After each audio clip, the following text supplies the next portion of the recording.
KDP ಮೀಟಿಂಗಲ್ಲಿ ನಾವೇನು ಪ್ರಶ್ನೆ ಕೇಳಿಲ್ಲ. ಮೂಳೆ ಅವರು ಅವ್ರ ಪಾರ್ಟಿಯವರೇ ಅವರಿಗೆ ಒಂದು ಪ್ರಶ್ನೆ ಕೇಳಿದ್ರು. ನಮ್ಮ ನಿರ್ಮಿತಿ ಕೇಂದ್ರದಿಂದ ಏನು ಕೆಲಸಗಳಾಗ್ತಾ ಇದೆ ಅದು ಕಳಪೆ ಮಟ್ಟದ ಕೆಲಸ ಆಗ್ತಾ ಇದೆ ಅಂತ ಕೇಳಿದರು ಅಲ್ವಾ? ಅವ್ರು ಯಾರಿಗೆ ಕೇಳಿದರು? ಅವ್ರು ಕೇಳಿದ್ರು ನಿರ್ಮಿತಿ ಕೇಂದ್ರ ಅವರಿಗೆ. ಸೊ ನಿರ್ಮಿತಿ ಕೇಂದ್ರ ಆಫೀಸರ್ಸ್ ಅದ್ರ ಬಗ್ಗೆ ಪ್ರಶ್ನೆ ಉತ್ತರ ಕೊಡಬೇಕು, ಇಲ್ದಿದ್ರೆ DC ಅವ್ರು ಕೊಡಬೇಕು. ಇವ್ರು ಯಾಕೆ ಕೊಟ್ಟರು? ಏನು ಇವ್ರು ಮಾಡ್ತಾ ಇದ್ದಾರಾ ಕೆಲಸ? ಅದು ಈ ಆನ್ಸರು ಜನಗಳ ಅವ್ರಿಗೆ ಕೇಳಬೇಕು. ನೀವು ಯಾಕೆ ಉತ್ತರ ಕೊಟ್ಟಿದ್ದೀರಿ ಅಂತ MLA ಅವ್ರಿಗೆ ಕೇಳಬೇಕು, ಹೌದಲ್ವಾ? ನಿರ್ಮಿತಿ ಕೇಂದ್ರ ಕೆಲಸ ಮಾಡ್ತಾ ಇದೆಯಲ್ಲ, ಹೌದಲ್ವಾ? ಸೊ ಯಾರು ಆನ್ಸರ್ ಮಾಡಬೇಕು ಅದಕ್ಕೆ? ನಮ್ಮ ಮೂಳೆ ಸಾಹೇಬ್ರು ಯಾರಿಗೆ ಕೇಳಿದರು? ನಿರ್ಮಿತಿ ಕೇಂದ್ರದಲ್ಲಿ ಕಳಪೆ ಮಟ್ಟದ ಕೆಲಸ ಆಗ್ತಾ ಇದೆ ಅಂತ ಹೇಳಿದರು, ಹೌದಲ್ವಾ? ಅದಕ್ಕೆ ಅವರು ನಿರ್ಮಿತಿ ಕೇಂದ್ರ ಅವರು ಆನ್ಸರ್ ಮಾಡ್ತಾರೆ. ಇವ್ರು ಯಾಕೆ ಆನ್ಸರ್ ಮಾಡಿದ್ರು? ಫಸ್ಟ್ ಪಾಯಿಂಟ್ ಅದು. ಮತ್ತೆ ಬೇರೆ ಪ್ರಶ್ನೆ ಯಾವ್ದು ನಿಮ್ಮದು? ಈಗ ಈ ಗೋ ಹತ್ಯೆಗೆ ಸಂಬಂಧಪಟ್ಟಂತೆ ಕೇಸ್ ಆಗಿದೆ ಸರ್, 4 ಜನರ ಮೇಲೆ ಕೇಸ್ ಆಗಿದೆ, MLA ಸೇರಿದಂತೆ ಉದ್ದೇಶಪೂರ್ವಕವಾಗಿ ಕೇಸ್ ಮಾಡ್ತಿದ್ದಾರೆ ಅಂತ ಆರೋಪ ಮಾಡ್ತಿದ್ದಾರೆ ಸರ್ ಅವರು.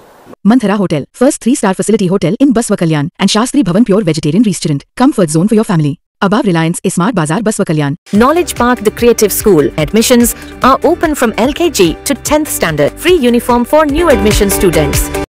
Sky Sunshine School, step towards better future. Admissions are open. ನೋಡಿ, ಅವರಿಗೆ ಬೇರೆ ಯಾವುದು ವಿಷಯ ಇಲ್ಲ. ಇದು ವರ್ಷಕ್ಕೆ ಒಂದ್ಸಲ ಇದೇ ವಿಷಯ ಎತ್ತಾರೆ. ಬೇರೆ ಯಾವುದು ಎಲ್ಲ ಕಡೆ ಕಳಪೆ ಮಟ್ಟದ ಕೆಲಸ ಆಗ್ತಾ ಇದೆ, ಅದಕ್ಕೆ ಡೈವರ್ಟ್ ಮಾಡೋಕ್ಕೆ ಈ ಥರ ವಿಷಯ ಅವ್ರು ಎತ್ತುತ್ತಾರೆ ಅಲ್ಲ. ಒಂದು ಪಾಯಿಂಟ್ ನಂಬರ್ 1.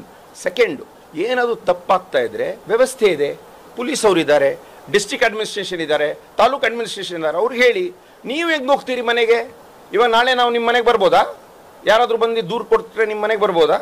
ಯಾರಾದರೂ ನೀವು MLA ಇರಲಿ, ಯಾರಾದರೂ ಮಿನಿಸ್ಟ್ರಿ ಇರಲಿ, ಚೀಫ್ ಮಿನಿಸ್ಟರ್ ಇರಲಿ, ನಿಮ್ಮ ಮನೆಗೆ ಬರ್ಬೋದೇನ್ರಿ? ಆಗಲ್ಲ ಅಲ್ಲ. ಆ ಥರ ಕಾನೂನು ನಿಮ್ಮ ಕೈಯಲ್ಲಿ ತಗೋಬಾರ್ದು, ನಾವು ಹೇಳಿದಷ್ಟೇ.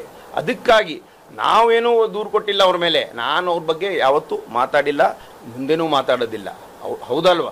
ಅವರೇ ಮಾತಾಡೋದು. ಆಮೇಲೆ ನಾವೇನು ದೂರು ಕೊಟ್ಟಿಲ್ಲ, ನಾವು ಯಾರು ಬೇರೆಯವ್ರು ಹೋಗ್ಬಿಟ್ಟು ದೂರು ಕೊಟ್ಟಿದ್ದಾರೆ, ಅವರು ನಾವು ಗೋಹತ್ಯೆ ಬಗ್ಗೆ ದೂರು ಕೊಟ್ಟಿಲ್ಲ, ಅದು ವಿಷಯ ಬಗ್ಗೆ ಕೊಟ್ಟಿಲ್ಲ. ನೀವು ಹೋಗ್ಬಿಟ್ಟು ಎಲ್ಲಿ ಯಾರ ಮನೆಗೆ ಹೋಗ್ಬಿಟ್ಟು ನೀವು ಆತಂಕ ಮಾಡಿದ್ರಿ, ಅದ್ರ ಬಗ್ಗೆ ನಾವು ದೂರು ಕೊಟ್ಟಿದ್ದೇವೆ. ತಮಗೆ ಬೆದರಿಕೆ ಇದನ್ನ ಮಾಡಿದ್ದಾರೆ, ಯಾರಿಗೆ? ತಮ್ಮ ಹೆಸರನ್ನು ಉಲ್ಲೇಖ ಮಾಡಿದ್ದಾರೆ ಸರ್. ಅದರ ಪ್ರಕರಣದಲ್ಲಿ FIR ಅಲ್ಲಿ ಇದೆ ಸರ್, ವಿಜಯ್ ಸಿಂಗ್ ಅವರಿಗೆ ಬೆದರಿಕೆ ಇದೆ ಹಾಕಿದ್ದಾರೆ. ಅವತ್ತು ಗೋ ರಕ್ಷಣೆ ಮಾಡಕ್ಕೆ ಹೋದಂತ ಸಂದರ್ಭದಲ್ಲಿ ಏಕವಚನದಾಗ ಸಂಬೋಧಿಸಿದ್ದಾರೆ. ಅವ್ರು ಮಾಡಿದಾರಲ್ಲ, ನೋಡಿದಿರಲ್ಲ ನೀವು. RG Public School admissions are open LKG, UKG and 1st standard. Al-Amin English Medium Primary and High School. Secure your child's bright future today. Free admissions, limited seats available. Hurry up. Noble Public School. Admissions are open. Elm se hi dono jahan mein kamyabi hai. So ಅದ್ರ proof ಇದೆ, ಅದಕ್ಕೆ ನಾವು ಹೇಳಿಲ್ಲ. ಮತ್ತು ನಾನು ಯಾವತ್ತೂ ಯಾರಿಗೂ ನಮ್ಮ ಮೇಲೆ ಯಾರಾದರೂ ಹೇಳಿದ್ರೆ ನಾವು ಡಿಫೆಂಡ್ ಮಾಡ್ಕೋತೀವಿ. ನಮ್ಮ ನಮ್ಮವ್ರು ಹೋಗ್ಬಿಟ್ಟು ದೂರು ಕೊಟ್ಟಿದ್ದಾರೆ ಅಂತ ನನಗೆ ಆಮೇಲೆ ವಿಷಯ ಗೊತ್ತಾಯ್ತದು. ಸರಿ, ಕೊನೆಯದಾಗಿ ತಾಲೂಕಾ ಲೆವೆಲ್ ವಿಷಯ ಅಂತಂದರೆ ಪೊಲೀಸ್ ಇಲಾಖೆ ಸಂಪೂರ್ಣವಾಗಿ ವಿಜಯ್ ಸಿಂಗ್ ಅವರ ಕಂಟ್ರೋಲ್ ಇದೆ ಅಂತ KDP ಸಭೆಯಲ್ಲಿ ಜಿಲ್ಲಾ ಉಸ್ತುವಾರಿ ಸಚಿವರಾಗಿರ್ಬೋದು, SP ಅವರ ಒಂದು ನೇತೃತ್ವದಲ್ಲಿ ನಡೆದಂಥ ಸಭೆಯಲ್ಲಿ ಇದು ಉಲ್ಲೇಖ ಮಾಡ್ತಾ ಇದೆ ಸರ್. ಇದು ಎಷ್ಟರ ಮಟ್ಟಿಗೆ ಸತ್ಯ ಸರ್? ಇದು ಪೊಲೀಸ್ ಇಲಾಖೆ ವಿಜಯ್ ಸಿಂಗ್ ಅವರ ಅಂಡರಲ್ಲಿ ಇದೆಯಾ? ಅದು ನೀವು ಹೇಳಬೇಕು. ನಮ್ಮ ಅಂಡರಲ್ಲಿಲ್ಲ ಅಂತ ನಾನು ಹೇಳ್ತೀನಿ. 100% ಇಲ್ಲ. ನಾನು ನೋಡಿ, ನಾನು MLC 6 ವರ್ಷ MLC ಆಗಿದ್ದೆ. ನನ್ನ ಹತ್ರ ಒಂದು ಗನ್ಮ್ಯಾನ್ ಇರಲಿಲ್ಲ. ಸೊ ನನಗೆ ಎಸ್ಕಾಟ್ ಬೇಕಾದ ಅವಶ್ಯಕತೆಯೇ ಇಲ್ಲ, ಯಾವುದು ಮುಂದೇನೂ ಬೇಕಾಗಿಲ್ಲ. ಅರ್ಥ ಆಯ್ತಾ? ನಾವು ಯಾವತ್ತೂ ಆಡಳಿತಕ್ಕೆ ಅಡ್ಮಿನಿಸ್ಟ್ರೇಷನಲ್ಲಿ ನಮ್ಮ ಕೈಯಲ್ಲಿ ಇಟ್ಕೊಳ್ಳೋದು ಎಲ್ಲ ಯಾವತ್ತೂ ಪ್ರಯತ್ನ ಮಾಡ್ತಾ ಇಲ್ಲ. ನಾವು ಒಂದೇ ಒಂದು ನಮ್ಮ ಗುರಿ ಏನಂದರೆ, ಆಫೀಸರ್ ಎಲ್ಲರೂ ಸೇರಿಕೊಂಡು, ನಾವು ಅವರು ಯಾರಾದರೂ ಇರಲಿ, ಎಲ್ಲರೂ ಸೇರಿಕೊಂಡು, ಸರ್ಕಾರ ನಮ್ಮದಿದೆ, ಸೇರಿಕೊಂಡು ಒಳ್ಳೆ ಕೆಲಸ ಮಾಡೋಣ, ಏನು ಅಭಿವೃದ್ಧಿ ಕೆಲಸ ಮಾಡೋಣ ಅಂತ ಒಂದೇ ಒಂದು ಉದ್ದೇಶ ನಮ್ಮದು. ನೀವೇ ಬಂದು ನೋಡ್ಕೊಳ್ಳಿ. ನೀವು ಇವಾಗ ಹೋಗ್ತೀರಲ್ಲ, ರೋಡ್ ಹಾಲತ್ ನೋಡಿ, ಎಲ್ಲ ಕಡೆ ಹೋಗಿ ನೋಡಿ ಹೆಂಗಾಗಿದೆ ಅಂತ. ಅವರು ಯಾರ್ಯಾರು ಹೇಳ್ತಾರೆ ಒಳ್ಳೆ ರೋಡ್ಸ್ ಇದೆ ಅಂತ, ನಾನೇನು ಹೇಳಲ್ಲ. ನೀವೇ ಒಂದು ರೌಂಡ್ ನೋಡ್ಕೊಂಡು ಹೋಗಿ, ಗೊತ್ತಾಗುತ್ತೆ ನಿಮಗೆ ಏನು ಕೆಲಸ ಆಗ್ತಾಯಿದೆ, ಅಭಿವೃದ್ಧಿ ಏನಾಗ್ತಾಯಿದೆ ನೋಡಿ ಅಷ್ಟೇ. ಆಮೇಲೆ ನೀವು ಪ್ರಶ್ನೆ ಮಾಡಿ, ಯಾರಿಗೆ ನಾ ಬಂದು ನಮ್ಗೆ ಪ್ರಶ್ನೆ ಮಾಡಿ, ನಾನು ಸುಳ್ಳು ಹೇಳ್ತಾ ಇದ್ದೇನೆ ನನಗೆ ಹೇಳಿ, ಬೇರೆಯವ್ರು ಯಾರು ಮಾಡಬೇಕಿದ್ರೆ ಮಾಡಿ. ನೀವು ಧರ್ಮಸ್ಥಳ ವಿಷಯದಲ್ಲಿ ನೋಡಿ, SIT ತನಿಖೆ ಸರ್ಕಾರ ಆದೇಶ ಮಾಡಿತ್ತು. ಆದೇಶ ಮಾಡಿದಾಗ ಎಲ್ಲರೂ, ಆಪೋಸಿಷನ್ ಅವರಿರಲಿ, ರೂಲಿಂಗ್ ಪಾರ್ಟಿ ಅವರಿರಲಿ, ಎಲ್ಲರೂ ಅದಕ್ಕೆ ವೆಲ್ಕಮ್ ಮಾಡಿದ್ರು. ಮತ್ತು ನಾವು ತನಿಖೆ ಮಾಡಿದ್ವಿ. ಯಾರೋ ಬಂದು ಒಂದು ದೂರು ಹಾಕಿದ್ರು, ಇಂಥ ಈ ಥರ ಆಗಿದೆ ಅಂತ. ಆವಾಗ ನಾವು ತನಿಖೆ ಮಾಡಬೇಕಂತ ನಾವು ತನಿಖೆ ಮಾಡಿದ್ವಿ. ಆ ತನಿಖೆಯಲ್ಲಿ ಏನಾಯಿತು, ಹೆಂಗಾಯಿತು, ಅದು ವಿಷಯ ಬರುತ್ತೆ ಆಚೆ. ಅದಾದಮೇಲೆ ನಾವು ನೋಡ್ಬಿಟ್ಟು ಹೇಳೋಣ ಏನಾಗುತ್ತೆ ಅಂತ. ನೋಡಿ, BJP ಅವರು ಧರ್ಮದ ಬಗ್ಗೆ ಯಾವಾಗಲೂ ರಾಜಕೀಯ ಮಾಡ್ತಾರೆ. ಕಾಂಗ್ರೆಸ್ ಅವರು ಧರ್ಮದಿಂದ ಯಾವತ್ತೂ ರಾಜಕೀಯ ಮಾಡಿಲ್ಲ, ಮುಂದೇನೂ ಮಾಡೋದಿಲ್ಲ. ಅದ್ರ ಬಗ್ಗೆ ನಾವು ಜಾಸ್ತಿ ಮಾತಾಡೋಕ್ಕೆ ಹೋಗೋದಿಲ್ಲ.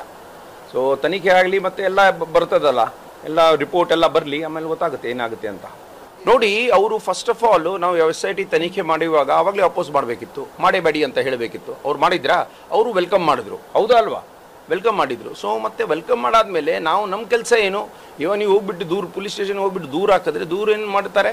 ತನಿಖೆ ಮಾಡ್ತಾರೆ. ಕರೆಕ್ಟ್ ಅಲ್ಲ? ತನಿಖೆಯಲ್ಲಿ ಒಂದೊಂದು ಸಲ ಅಪರಾಧಿ ಆಗ್ತಾರೆ, ಒಂದೊಂದು ಸಲ ನಿರಪರಾಧಿ ಆಗ್ತಾರೆ.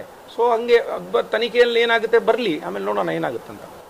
ಏನು RSS ಗೀತೆ ಏನು ಹಾಡಿಲ್ಲ, ಅವರು ಬರೀ ಕೋಟ್ ಮಾಡಿದ್ರು ಅಷ್ಟೇ. ಕೋಟ್ ಮಾಡಿದ್ದು ಅವರು RSS ಗೀತೆ ಏನು ಹಾಡಿಲ್ಲ. ಮತ್ತು DK ಶಿವಕುಮಾರ್ ಅವರು ಬಾರ್ನ್ ಕಾಂಗ್ರೆಸ್ ಮೆನ್, ಅದು ಅವ್ರು ಹೇಳಲ್ಲ, ಬೇರೆಯವರು ಹೇಳ್ತಾರೆ. ಅವ್ರು ಯಾವಾಗಲೂ ಅವ್ರ ರಕ್ತದಲ್ಲೇ ಕಾಂಗ್ರೆಸ್ ಇದೆ, ಅವ್ರು ಕಾಂಗ್ರೆಸ್ಸಲ್ಲೇ ಉಳ್ಕೊಳ್ತಾರೆ. ಮತ್ತು ಅದ್ರ ಬಗ್ಗೆ ಜಾಸ್ತಿ ಏನು ಚರ್ಚೆ ಮಾಡೋದೇನು ಬೇಡ. ಅವ್ರು ಬರೀ ಏನೊಂದೊಂದು ಕೋಟ್ ಮಾಡಿರ್ಬೋದು ಅಷ್ಟೇ. ಅವ್ರು ಗೀತೆ ಆಡಿದ್ದಾರೆ ಅಂತ ಎಲ್ಲರೂ ಹೇಳ್ತಾ ಇದ್ದಾರೆ. ನನಗೇನು ಅನಿಸ್ತಾ ಇಲ್ಲ ಅದು. ಸರ್, ಇತ್ತೀಚೆಗೆ ಬೀದರ್ ಡೆವಲಪ್ಮೆಂಟ್ ಕುರಿತು ಅಂತಂದರೆ CM ಅವ್ರಿಗೆ ಕೂಡ ಅಂದರೆ ಕಾಂಗ್ರೆಸ್ನಲ್ಲಿ ಭಿನ್ನಮತ ಕೂಡ ಸ್ಫೋಟವಾಗಿದೆ. ಈಶ್ವರ್ ಖಂಡ್ರೆ ಅವರು ಇಲ್ಲಿ ನಾಯಕರು ಕೂಡ ತಿರುಗಿಬಿದ್ದಿದ್ದಾರೆ ಅಂತ ರೀಸೆಂಟ್ಲಿ ಸದನದಲ್ಲಿ ಕೂಡ ರಾಜಶೇಖರ್ ಪಾಟೀಲ್ ಅವರ ನೇತೃತ್ವದಲ್ಲಿ ದೂರು ಕೂಡ ಕೊಡಲಾಯಿತು. ಸರ್, ತಾವು ಯಾವ ಬಣದಲ್ಲಿದ್ದರೆ ಏನು ಸರ್ ಚರ್ಚೆ ಬೀದರ್ನಲ್ಲಿ ಏನಾಗ್ತಾ ಇದೆ ಕಾಂಗ್ರೆಸ್ನಲ್ಲಿ? ನೋಡಿ, ಇದ್ರ ಬಗ್ಗೆ ನಾವೇನು ಮಾತಾಡೋಂಗಿಲ್ಲ. ಯಾಕಂದರೆ ನಾವು ಇದು ಅವರು ಎಲ್ಲರೂ ದೊಡ್ಡವರು ಏನಿದ್ದಾರೆ ಅವರು ಎಲ್ಲ ಬಗೆಹರಿಸ್ತಾರೆ. ಏನು ಪ್ರಾಬ್ಲಮ್ ಏನಿಲ್ಲ ಅದ್ರ ಬಗ್ಗೆ. ಇದು ಸ್ವಲ್ಪ ಏನಾದರೂ ಭಿನ್ನಮತ ಇರ್ಬೋದು, ಏನಾದರೂ ಮಿಸ್ಅಂಡರ್ಸ್ಟ್ಯಾಂಡಿಂಗ್ ಇರ್ಬೋದು. ನಾವು ಕೂತ್ಕೊಂಡು ಮಾತಾಡಿ ಅದು ಚರ್ಚೆ ಮಾಡಿ ಅದಕ್ಕೆ ಬಗೆಹರಿಸ್ತೀವಿ.